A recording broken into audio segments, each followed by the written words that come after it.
Good morning, class. Today we will discuss balanced diet and food toxicant. I am Dr. Ashwini Katole. I am assistant professor in community medicine department. Up till now we have discussed food groups, and that carbohydrate, protein and fats, after that vitamins and some minerals. So we already discussed macronutrients as well as micronutrients. Today we will discuss what is meant by balanced diet and what part should be covered in balanced diet, and after that we will discuss food toxicant, food toxins.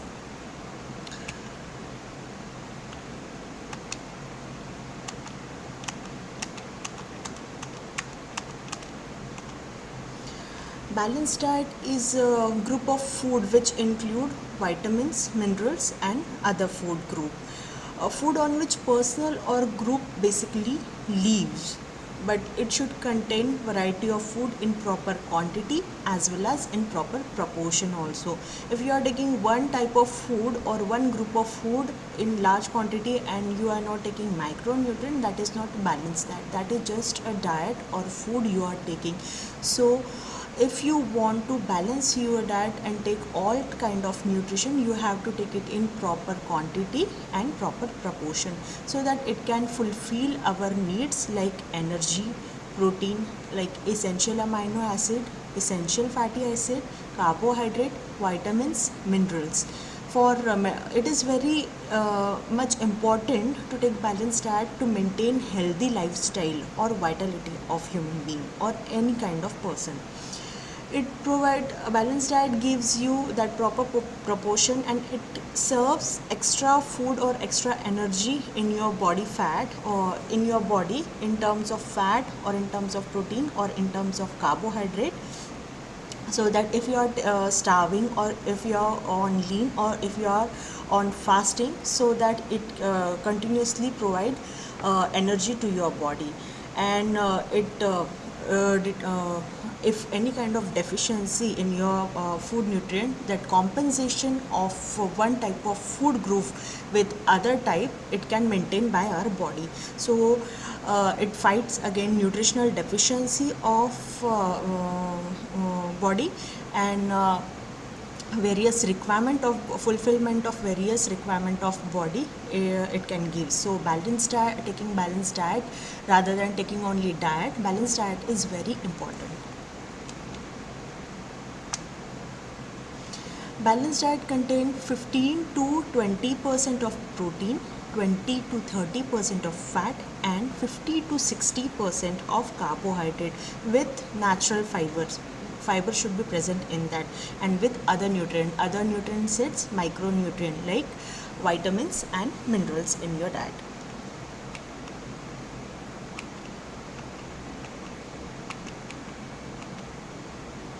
What is prudent diet? Prudent diet is proper proportion of subgroups in your diet. It is a part of diet. There is variety of diet present in present, so like keto diet, vegan diet, dash diet and small frequent diet. Keto diet we give to that person who wants to body build. It's like a protein consumption of high protein rather than carbohydrate. Vegan diet is deterioration or avoid of milk or animal based product like milk, cheese, non-vegetarian food. So avoid milk, animal food, that is vegan diet. Dash diet is like it gives for hypertensive patient, and small frequent diet is for diabetic patient. We prescribe small frequent diet for diabetic patient, and that your plate should be in small plate should be of small size, so that least food you will take in your dish, and a small amount of carbohydrate, refined carbohydrate you should avoid for a diabetic person, and small amount of carbohydrate in that, and more amount of protein should be taken for that. In prudent diet is more or less equal to like sattvic diet, or it is a balanced diet in which dietary fat is 20 to 30%, saturated fat should be 10%, and unsaturated vegetable oil should be avoided. Refined carbohydrate should be avoided, like maida kind of things you have to avoid, and your diet should be rich in fibers, wholesome fibers. Fats and alcohol should be restricted. Limited amount of fat and alcohol should be taken, but it should be restricted in your daily life. Salt intake should not be more than 5 gram per day. 5 gram is very little amount, so we have to cut down our salt intake. It shouldn't be more than 5 grams per day. Protein intake is 15 to 20 grams. That is enough for prudent diet, and you have to reduce or restrict our junk food intake in day-to-day life.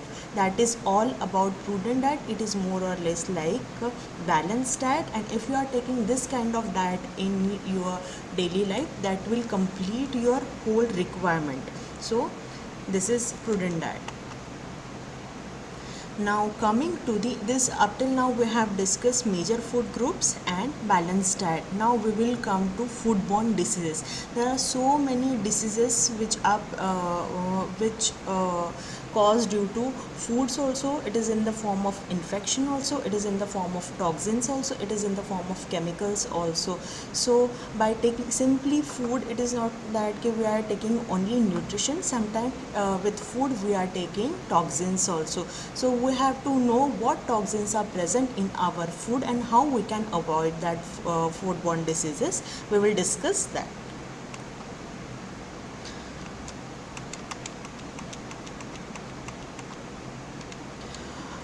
Foodborne diseases are classified in two forms, that is foodborne intoxication and foodborne infections. In foodborne intoxication, it is further classified in naturally occurring toxins in food, toxins produced by bacteria, toxins produced by fungi, and foodborne chemical poisoning. It is classified on the basis of toxin present in the food and toxins as well as chemical present in the food. It is classified on the basis of that. And foodborne infections are classified on the basis of bacterial infection, viral infection, and parasitic infection. So we will discuss it one by one on further slides.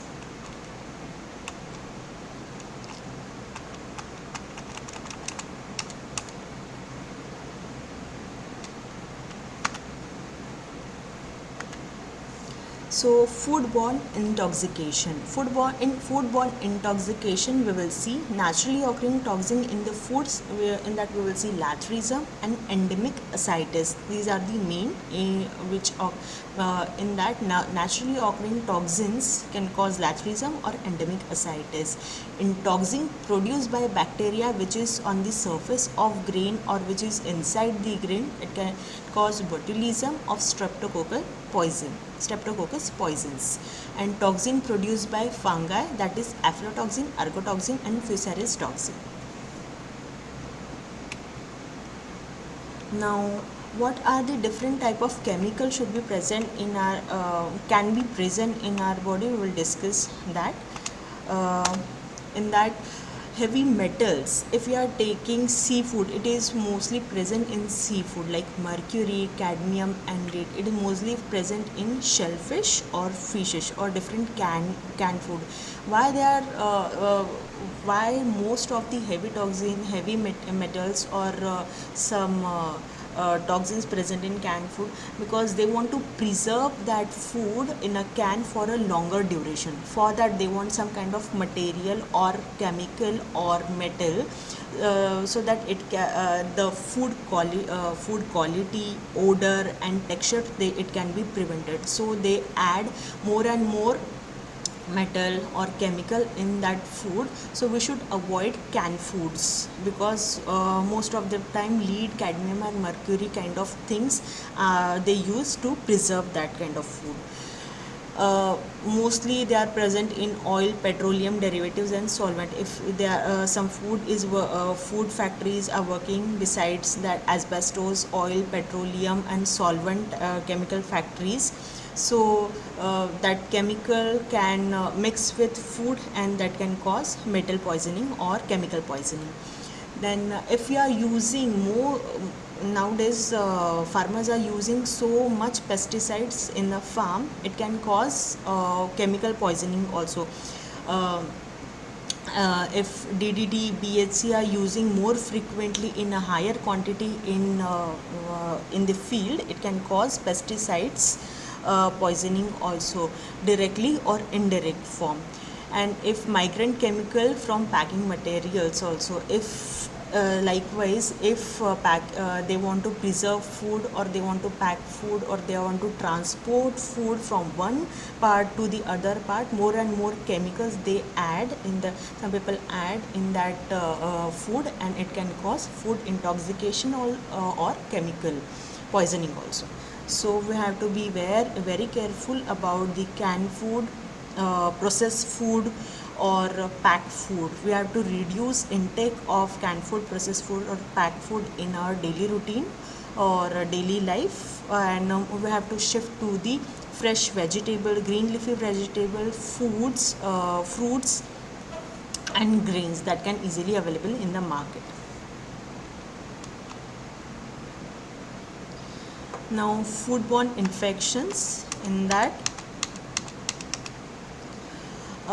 in bacterial infection, it is more common, that is typhoid, paratyphoid, salmonella, shigella, staphylococcus, streptococcus infection, botulism, Biserius, and E. coli. Typhoid and paratyphoid, it can be transmitted through food also, it can be transmitted to water also. Salmonella and Shigella, streptococcal and staphylococcus infection, it is mostly after infection caused after food cooked. If you are using stale food in your diet, so and some infection, that toxins which produce in that food because of all these microorganisms, it can cause you foodborne infection. Because of all this kind of infection, you can suffer for diarrhea, dysentery, vomiting, and dehydration also. In viral foodborne infection, hepatitis and gastroenteritis are very common, and parasitic infection, that is amoebiasis, ascaris, teniasis, and hydatid cyst, are very common. These are all diarrhea, dysentery kind of diseases that can happen because of bacterial, viral, and parasitic infection. So that we have to use fresh food in our daily routine. Now, coming to the toxins present in the food, first we will see lathrism. One by one we will discuss one toxin. First we will see lathrism. Lathrism is a crippling disease. It is a paralyzing disease for humans also, for animals also. If it affects your nervous system and your skeletal system, most commonly it affects your nervous system, and for animals it affects the bone system. It is very crippling, slowly progressing disease. You will not aware that if you are suffering from that disease. It is very gradually progressive disease, and progressive disease of lower limb, and we can prevent easily this disease. We will see it how we can prevent this disease. It is most commonly seen in Madhya Pradesh, Uttar Pradesh, Bihar, and Orissa, and some part of Maharashtra, West Bengal, Gujarat, and Assam. In Madhya Pradesh, Rewa and Satna are the district in which previously 25,000 to 32,000 cases occurred few decades back, 2 to 3 decades back. Because of that, lathrism problem was initiated and was discussed after that by all the health authorities, and some action taken by nutritional department against the this grains. How we can prevent that, we will see that. And after that, no such breakouts was happened. It is caused because of kesri dal or lag dal. The other name is Lathyrus sativus. That dal name is Lathyrus sativus. It is a kesari dal or lag dal. It is a triangular seed, and that seed is gray in color. It dehusked, or it can mix with red gram dal easily. It can means more or less it look like same, but it just like some grayish tinge over that dal. So because of you can differentiate that, and it is having triangular structure. It is a very good source of protein. It is taken mostly taken by poor socioeconomic status or people, or agriculture farmer or workers, because it is very cheap and easily available in some district. And if you are taking more than 30% dal in your diet more than 2 to 6 months, it can cause disease. So if you are taking in interruptive form, it can't, but if you are taking daily in your diet more than 30% this dal, it can cause that disease, Lathrism disease. The toxin present in the kesari dal, it is beta oxalate aminoalanine. It is a easily washed out toxin. It is a water soluble. Sorry for the spelling. Water soluble. It can remove by soaking that pearls in a hot water for overnight, or for few hours. This toxin having very characteristic feature that it can easily cross the blood-brain barrier. You know, na, blood synapses and axons and neurons having in a brain, there is a blood-brain barrier. This toxin, most of the things, most of the drugs or most of the toxin can't cross this blood-brain barrier, but this toxin can easily transfer, easily pass through that blood-brain barrier, so that this toxin is very, very hazardous for neurons. And that's why it is very it shows very toxic effect on your neurological system.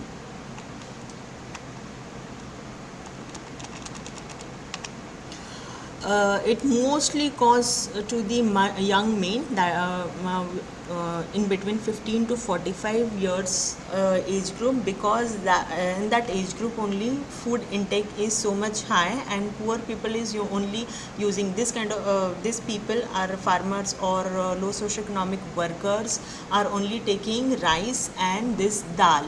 So huge amount of dal they are using, because of it is very cheap, and rice they are with rice they are taking.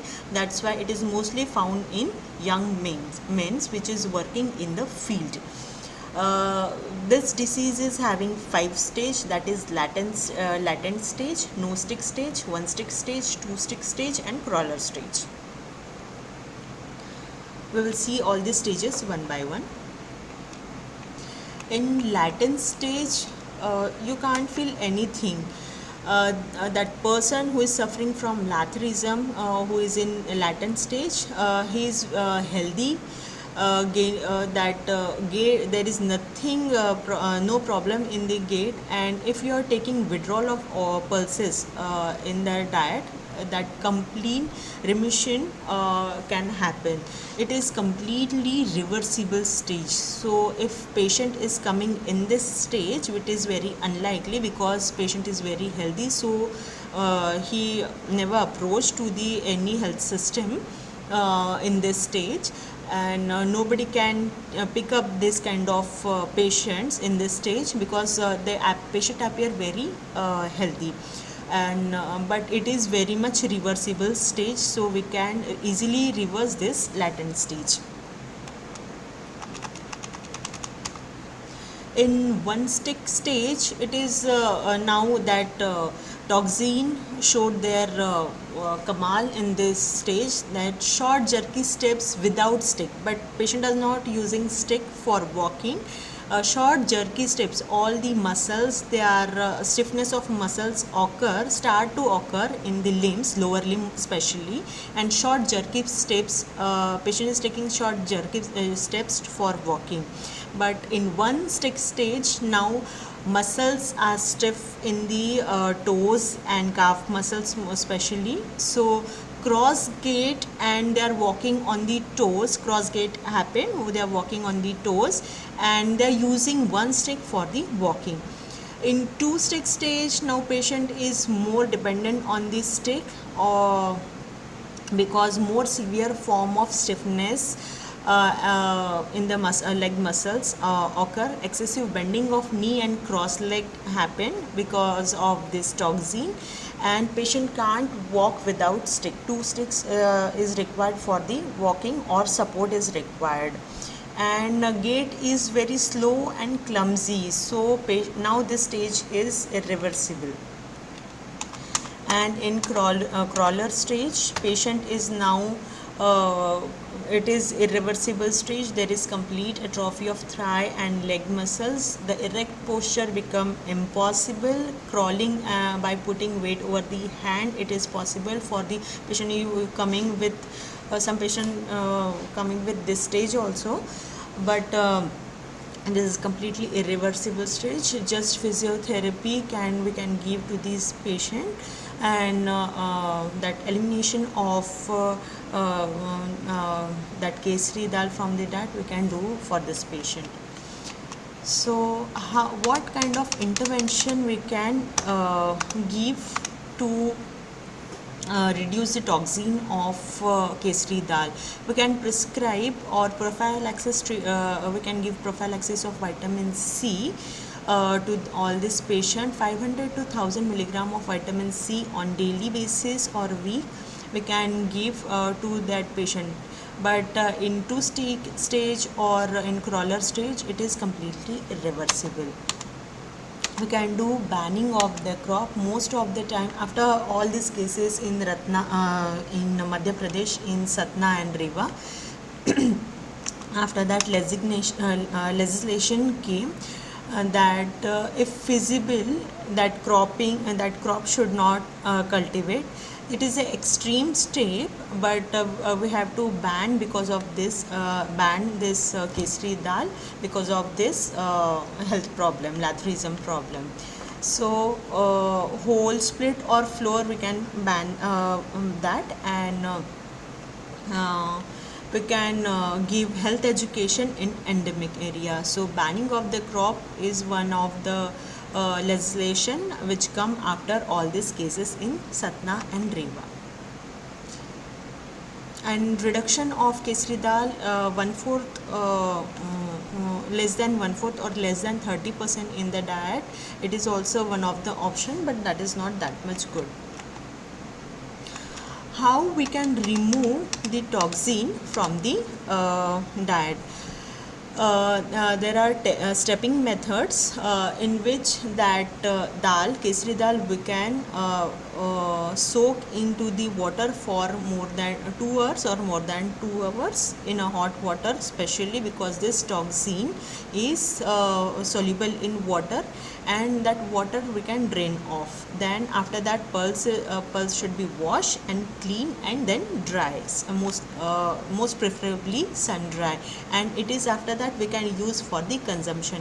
But disadvantage of this is it loses all the vitamins and minerals in that dal, and it gives some kind of odor also because of that soak. We soak that in hot water.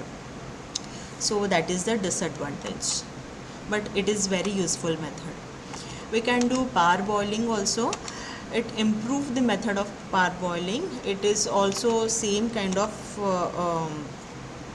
method, in that parboiling is we soak that pulse, that Kesari dal, in a lime water for overnight, and it destroy all the toxin, and lime is also easily available, so it is very cheap method for intoxication of that dal, and it improves the texture and quality of dal also, but on that pulse also, but it is also give very pungent odor to that pulse Kesari dal, so people are not much more preferable for parboiling also. We can educate people for what are the disadvantage for dangerous hazards after consumption of this pulse, and how to remove that. We can take sessions for that. This health education is also play a very important role for detoxification of this dal, removal of toxin. We can use genetic approach also. Some studies are going on for detoxification of this dal, because this is very easily available in market, very cheap, and people are using for eating, so that less toxin strain can be produced if possible by genetic approach. That some research is going on for that. It is also following by ICAR New Delhi. And socio-economic changes, it is very challenging in India like country, but if possible some socio-economic development to root out the laterism problem, but it is very challenging in this country. How we can prevent the intoxication, intoxication? We can proper storage of food grain after drying. Whatever food, whatever grain or whatever pulses we are taking, we have to dry it, sun dry it, and after that we have to store it in proper method. That moisture level to be kept below 10%. Food contamination should be should not be consumed. Whatever food is you are if you are taking food that is not good in taste or texture, we should avoid that kind of food. And education plays very important role for prevention of food toxins, prevention of food toxins or food infections or foodborne diseases. Now coming to the ergot toxin. It is mostly present in bajra, jowna or wheat flour or wheat grains. It is mostly occur during the flowering stage. Whatever toxin is present, it is mostly harmful during the flowering stage of the crops. So that seed is mostly is black in color, and it is irregular. Whatever grain is like it is mixed with bajra, jowna or wheat. So we have to identify that it is irregular kind of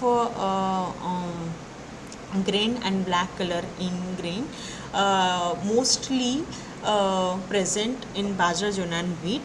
And it causes nausea, vomiting, giddiness and drowsiness kind of sign and symptoms in 24 to 48 hours. But if you are taking in high quantity on regular basis, it can cause cramps and gangrene in the limbs. So we have to take and that toxin is present. It is Claviceps fusiformis. So we have to avoid that toxin. So we can avoid crampy leg and gangrene in the limb. How we can remove this toxin? It is very easy by it is floating on the salted water, 20% salted water, or we can refine it, or hand packing it, or air flotation. We can remove easily this toxin. Now endemic dropsy. It is a contamination of mustard oil with argemone oil. Argemone oil, it is yellow in color, and it is mostly contamination of mustard oil. The toxin is present in it is sanguinarine, that is alkaloid toxin, and it is very hazardous also. So argemone oil is very toxic, which is easily mixed up with mustard oil, and it interfere with oxidation of pyruvic acid. So we have to very careful to choose mustard oil in your diet. The clinical features of that is edema, sudden and non-inflammatory swelling of both leg, diarrhea, cardiac failure and sometimes death. Mortality rate is 5 to 50% 8%, so we have to be very careful. The contamination of mustard oil and argemone oil, it is accidentally or deliberately also. Some for the production or for the benefit also, people can add argemone oil in mustard oil, but argemone oil is very it's orange in color, and it is having very acrid or typical odor. We can identify that, but mixing is in a proper way, we can't judge that. So if test detection, it is mostly done in public health lab. There are two type of tests to detect argemone oil, mixing of argemone oil in mustard oil, that is nitric acid test or paper chromatography. In nitric acid test, we have to take sample of oil and nitric acid, and it gives brown or orange color. Brown or it shows that there is mixing of argemone oil, or paper chromatography we can do for the detection. Now coming to the endemic ascites, it is mostly occur in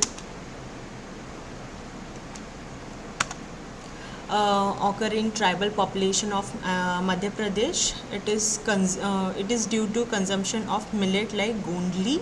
It is one type of grain that is present, and it is very hepatotoxic.